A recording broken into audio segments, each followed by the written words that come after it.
Rashtriya Gokul machine రాష్ట్ర పాడి పశు సంవర్ధక శాఖ ఆధ్వర్యంలో ఏలేశ్వరం మండలం తూర్పు లక్ష్మీపురం గ్రామంలో లేగదూడల పోటీలు ఘనంగా నిర్వహించారు. ఈ కార్యక్రమానికి ముఖ్య అతిథిగా కాకినాడ జిల్లా ఎంపీపీల సంఘం అధ్యక్షులు ఏలేశ్వరం మండలం ఎంపీపీ గొల్లపల్లి బుజ్జి హాజరయ్యారు.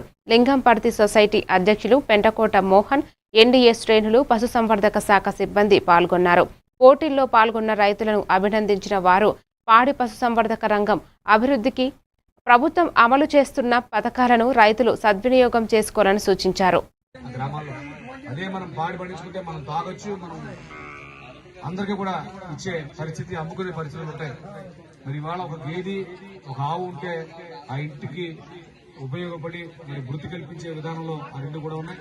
మరి ప్రభుత్వం నుంచి ఇన్ని కార్యక్రమాలు వస్తూ ఉన్నాయి కాబట్టి మరి రైతు సంఘాలను కూడా మరి పూర్వ వైభోగం తీసుకొచ్చి గ్రామాల్లో మరి ఇన్ని పశువులను కూడా మరి పెంచి పోషిస్తే అవే మనల్ని పెంచి పోషిస్తాయని చెప్పి ఈ సందర్భంగా తెలియజేసుకుంటూ, మరీ ముఖ్యంగా ఈ పథకం గురించి చెప్పారు డీడీఆర్.